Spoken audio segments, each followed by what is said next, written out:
Nightshade here, and I did a thing. So recently, I actually started playing this game called The Tale of Food.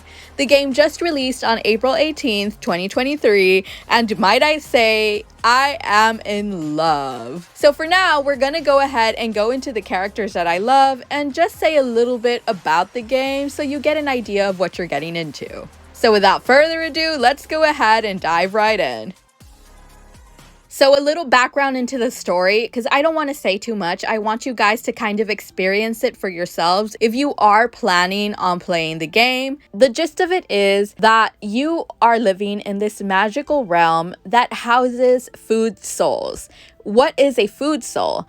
A food soul is basically the manifestation in a divine form, like a divine entity of food. So let's say this is a rough example. Please, people, don't drag me. I'm so sorry. But let's say pizza. Like pizza in all its awesome, greasy, cheesy glory. Like pizza ended up manifesting into this spiritual form and became a human. Like, it doesn't mean that it has to look like pizza. It just means that it manifested, right?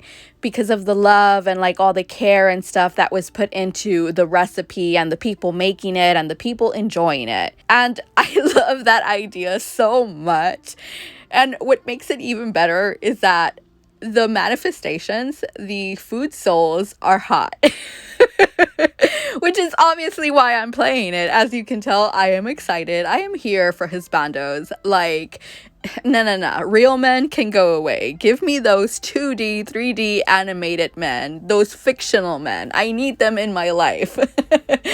I'm so glad that my boyfriend likes my videos and will just have them playing without actually paying attention to them or like listening to them. Because my lord, if he would hear me, he would probably be like, what? Anyways, so all this to say that you are the son or daughter of the food god, and the food god is basically the person that watches over all of these food souls. So something ends up happening and your journey begins. You're going to have to find all these different food souls. Like I said, I was brief and I didn't want to give too much away other than what everyone probably already knows that is playing the game, and for those of you that don't, you will soon come to find out. If you're not the type to like following story and you really don't care, feel free to ask me in the comments or message me on my socials, and I definitely will give you a more in-depth idea of what's going on. So this is the visual art for both of the characters, the male and the female character, which is basically you, which is what you're going to look like. So as far as what the gameplay actually is, it's a turn-based fighting game. So basically what that means is that through each story level, you will be given some dialogue. Once that dialogue is over, you will commence a battle. In this battle, you do have a little scene where all your little characters are running to get to the point where they're going to fight the enemy. After that, you take turns attacking the enemy and the enemy starts attacking you. And once the battle is over, then you win your rewards. There is a certain limit to the rounds that the battle can go though, so you do have to make sure to finish the battle before those rounds are up.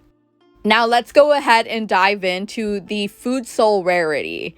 So food soul rarity, much like any of you that play any sort of type of gacha game know, there is always a set ranking of characters, whether they go by 4 stars or 5 stars, whether they go by ultra rare, super rare, or rare. So here in the Tale of Food, we have 4 different rarities. From the bottom starts normal, then it goes to rare, then you get super rare, and the highest rarity is super rare. And you have this little image showing you who's who. So each of these characters represents that tier listing. So let's go through a list of my favorite characters from all the different rankings and some honorable mentions, because of course it's literally hard to pick just one character from my favorite. They're all so good. I love them. I do want to advise though, big disclaimer, that this is in no way any type of meta advice, because I'm not a meta player. Like, I don't play through the best strategic advantages. I just play because, you know, I'm a whale. I have a hard time saying no to spending money, and I have a hard time saying no to hot husbandos. It is what it is, y'all. And also, I do want to say that I am so sorry if I am mispronouncing anything. Please feel free to correct me down below. Now, let's start off with the normal character. This is Dumpling.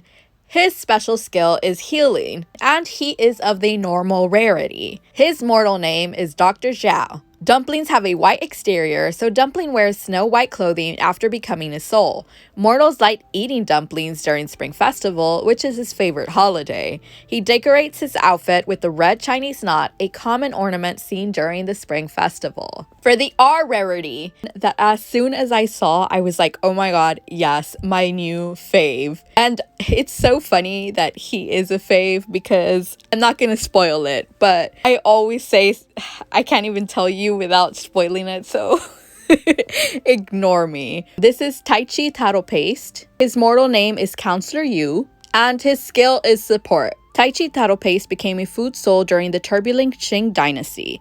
Lin Shizu made the dish that looks cool but is piping hot to ill-willed foreign officials who pranked Chinese officials with ice cream that gave way deceptive smoke. After becoming a food soul, he served as Lord Lin's advisor and is a self-acclaimed professor of all matters of knowledge from astronomy to geology. He is truly an eccentric figure. Moving on to the super rare, this is Chili Fish Head. His mortal name, the Wanderer, and his skill being poison. Chili Fish Head always knows he is different and often wears a scarf to cover the split between his head and body. This bright red scarf is more than just a symbol for the chopped chili peppers. It is his invaluable disguise. To better fit in with humans, he wears a fashionable robe embroidered with an emblem symbolic of himself. It was so hard to pick just one SR character, so of course, this will be the honorable mention portion. This is Mapo Tofu, mortal name Chen Duer, and his skill is poison. During the Qing dynasty, Grandma Shen made a dish with tofu and beef. Given her pockmarked face, people called it Mapo Tofu. After becoming a food soul, Mapo Tofu helps Grandma run her eatery stall. Although he never admits it, he deeply cares for her deep down inside. To Mapo Tofu, Grandma Chen is like his mother, and the two would seem to be an ordinary matron and her son in the eyes of others. After becoming a food soul, Mapo Tofu inherited the features of Grandma Chen, but also grew a freckled nose. It looks cute, but Mapo Tofu hates it when people point out his freckles. Born in Sichuan, Mapo Tofu loves brilliant shades of red like those on red chili peppers. He is thus often seen in red-colored outfits decorated with chili pepper motifs. And as you can see, Mapo Tofu is a gamer, so that's probably why I like him. The next honorable mention for the SR category is Harbin Fried Pork. And this guy, oh my god, this guy. His mortal name is Haro, and his skill is 100% hit. Harbin Fried Pork was once braised jerky, a celebrated Manchu cuisine before becoming a soul during the Qing dynasty. While Emperor Guangxu was in power, Chef Shang Xingwen of Harbin Federal Ministry created the dish by transforming braised jerky into a sweet and sour dish used to welcome foreign guests, especially those from Russia. Harbin Fried Pork took the name Haro within the ministry and brushed shoulders with all kinds of foreign guests, eventually becoming a graceful and well-mannered gentleman. It's funny that he's a graceful and well-mannered gentleman because this guy, I feel, is such a freaking troll. And that's probably why I like him so much. Moving on to the super rare, this is Yiping Pot. His mortal name, Gul Yiping, and his skill is AoE. Yiping Pot became a food soul during the Ming Dynasty and was once a common dish from the Huizhou Mountains. It was named for an allegory in which Lady Yu, wife of Bi Xiang of Shitai County, presented the dish to the emperor. Originally a nameless recluse living in the wild, he was taken in by Lady Yu and named Gul Yupin in the identity of her elder brother. He was forced to learn the etiquette and treat others with false courtesy, thus developing a complex character. Of course, I would be all up for the complex character. He is my absolute fave, and literally the main star of my team. And of course, for the SSR honorable mention, we could not leave out Buddha's Temptation. His mortal name is Booty? I think I'm saying that totally wrong, but yeah. And his skill is Controller. Legend says Buddha's Temptation became a food soul during the reign of Emperor Guangxu and was created by Imperial Chef Sheng Xunfa in the Zhushun Garden. The aroma of the golden soup filled the room, inspiring a scholar to write a poem. The aroma of meat spreads from the altar, tempting the Buddha to abandon his vows and jump the monastery walls. He also became a famed aristocrat in Fushu known as Buri. He used his charm and talents to network with the local nobles and assisted Shang Xunfa in opening Zhushun Garden. After experiencing the prosperity of humanity, he came to Kosang, a world of even more charm. Right away, this is one of the characters that you will get to meet, and I'm pretty sure you guys will also fall in love. I literally had so many more honorable mentions for the SSR category, but I feel like we would be here all day, so I'm going to leave them out. You guys will definitely get to experience each of these characters and make up your mind on who you like the most.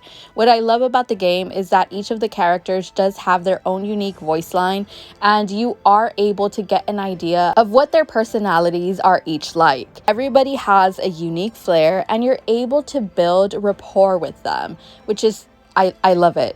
I love it. It is like a mixture of a turn-based RPG with an ultimate game all at once. It is fabulous. So I definitely want to know your thoughts, guys. What do you think so far of this game with just the glimpse that you have been given into it? Do you see yourself playing this game in the future to come? Do let me know what your thoughts are below. As always, thank you guys so much for watching, and I'll see y'all later. Bye!